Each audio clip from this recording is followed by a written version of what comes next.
बिस्मिल्लाहिर्रहमानिर्रहीम। अस्सलामुअलैकुम dear viewers, उम्मीद है कि आप सब लोग बिल्कुल ठीक ठाक होंगे। और सुनाएं, क्या हाल व अहवाल है आपका। गौरे नायाब चैनल से मैं आपकी खिदमत में हाजिर हूँ और आज मैं आपके लिए ईव लाइन कॉस्मेटिक्स का बोटेनिक एक्सपर्ट रोज़ ऑयल लेकर हाजिर हुई हूँ। ये अभी बिल्कुल न्यू ही मार्केट में आया है।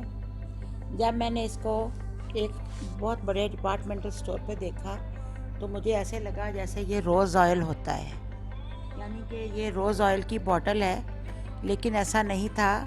ये रोज़ बॉडी मिल्क विद लोशन है। ये ऑयल एक मुनफरद मुतहर्रिक लोशन है जो कि फौरी तौर पर खुश्क और खुरदरी जिल्द को 12 आवर्स के लिए नम रखता है। अल्ट्रा नरिशिंग ऑयल जो कि इस लोशन में शामिल है, एक बहुत ही अनोखा कार आमद अच्छा और स्किन को दिलकश बनाने वाला ऑयल और लोशन है। इसके फार्मूला में गुलाब का तेल, मैकडीमा ऑयल, आर्गन ऑयल, मारोला ऑयल शामिल हैं। ये सारे ऑयल स्किन को नरम व मुलायम बनाने में अपना जवाब नहीं रखते।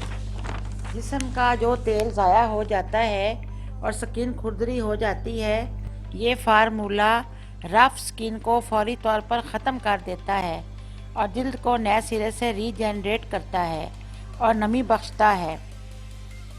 रोज़ ऑयल और बॉडी मिल्क को मिलाकर बनाया गया ये स्किन लोशन बहुत ही बेहतरीन है। ये स्किन को नहायत चमकदार और ख़ूबसूरत बनाता है। उम्मीद है कि आपको मेरा रिव्यू पसंद आया होगा, तो प्लीज़ आप मेरे चैनल को सब्सक्राइब कर दें और मेरी वीडियो को लाइक कर दें और बेल आइकॉन का बटन क्लिक कर दें, ताकि आइंदा भी मैं नई नई प्रोडक्ट्स आपको मुतारफ़ करवाती रहूं। दोबारा फिर मुलाकात होगी। अल्लाह हाफ़िज़।